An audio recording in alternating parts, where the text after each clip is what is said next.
Portugal was one of the first countries to set off in search of sea passages to the east. Beginning in 1418, they sent explorers nearly every year. In 1488, they discovered that you could in fact sail around the continent of Africa and eventually found passage to India in 1497. This started a bit of a race with other countries to find different routes that would give them access to India and Asia.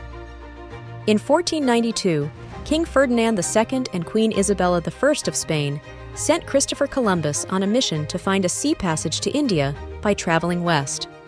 During his trip, he made contact with what is now known as North America, landing in what he called the West Indies, because he thought he had made it to India. The discovery of the New World was a great surprise to everyone in Europe.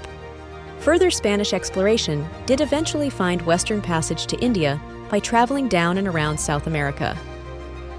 A second wave of Spanish exploration in 1519, under the leadership of Hernan Cortes, was focused on capturing land in the New World. They traveled past the West Indies and landed in what is known today as Mexico. England also sent out their ships to the New World.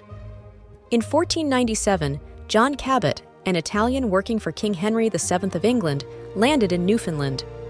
However, when they couldn't find the riches they wanted, gold and other precious metals, they decided against settling. The first British settlements weren't established until 1584 in Roanoke Island, North Carolina. These first settlements failed.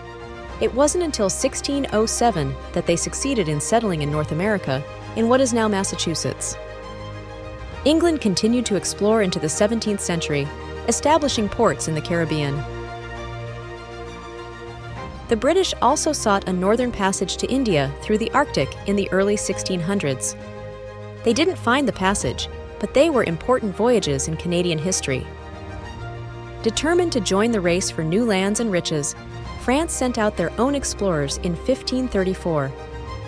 Jacques Cartier sailed west, landing first in the Maritimes. During his 3 trips, he eventually came to the mainland and explored around the mouth of the St. Lawrence River. And so, the search for new trade routes to India led to an era of exploration that changed the world forever. While Portugal and Spain sought paths to the east, they and other European nations ended up discovering new lands and cultures across the Atlantic. From Portugal's early voyages around Africa to Spain's surprising encounter with the Americas, and from Britain's northern explorations to France's ventures into Canada, each nation played a part in mapping out the world as we know it today.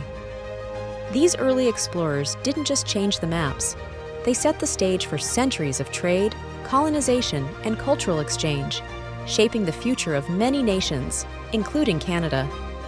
Even though they didn't always find what they were looking for, their journeys opened new doors and started a global age of exploration,